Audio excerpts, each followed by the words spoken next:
भारत की राजनीति में एक ऐसा संगठन है जो चुनाव नहीं लड़ता, फिर भी उस पर देश की राजनीति को प्रभावित करने के आरोप लगते हैं। एक ऐसा संगठन जिसके लाखों कार्यकर्ता हर दिन बिना कैमरे और बिना प्रचार के काम करते हैं, और कहा जाता है अगर आरएसएस नहीं होता तो शायद बीजेपी भी आज इतनी बड़ी पार्टी नहीं बन पाती। लेकिन सवाल है, आखिर आरएसएस क्या है, कैसे काम करता है और कैसे इस संगठन ने बीजेपी को देश की सबसे बड़ी राजनीतिक पार्टी बनने में मदद की। आज हम जानेंगे आरएसएस और बीजेपी की पूरी कहानी।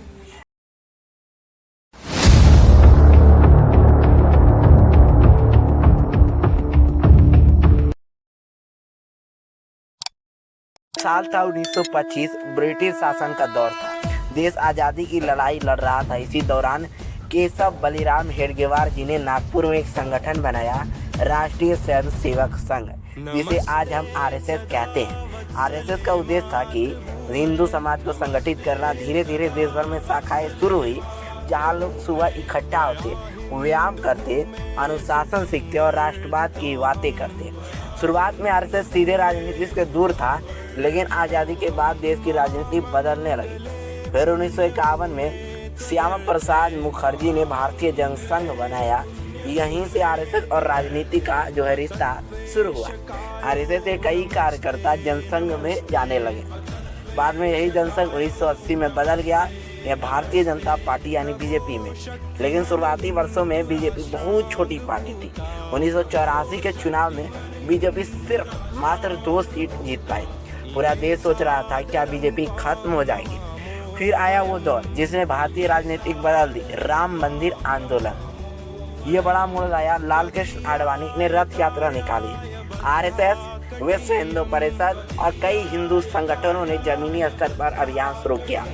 धीरे धीरे बीजेपी हिंदुत्व की सबसे बड़ी राजनीतिक आवाज बन गई। 1990 के दशक में बीजेपी तेजी से बढ़ने लगी और फिर 1998 में अटल बिहारी वाजपेयी प्रधानमंत्री बने। लेकिन बीजेपी का सबसे बड़ा बदलाव आया 2014 में। नरेंद्र मोदी और अमित शाह की जोड़ी ने पार्टी को पूरी तरह बदल दिया। आरएसएस के लाखों कार्यकर्ता गांव-गांव तक पहुंच गए। Booth management, WhatsApp group, social media campaigns, सब कुछ बेहद संगठित तरीके से चलाया गया। कहा जाता है कि आरएसएस का नेटवर्क इतना बड़ा है कि चुनाव के समय हर बूथ तक कार्यकर्ता पहुंच जाते हैं। इसी रणनीति ने बीजेपी को देश की सबसे बड़ी पार्टी बना दिया।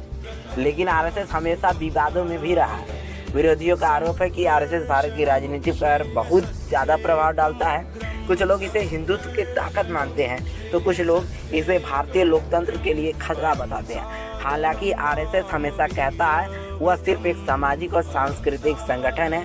आज आरएसएस दुनिया के सबसे बड़े स्वयंसेवी संगठनों में गिना जाता है और बीजेपी भारत की सबसे बड़ी राजनीतिक पार्टी बन चुकी है। अगर वीडियो पसंद आया तो चैनल सब्सक्राइब करें, क्योंकि यहाँ मिलती है राजनीति की वो कहानियाँ जो सिर्फ खबरों में नहीं मिलती।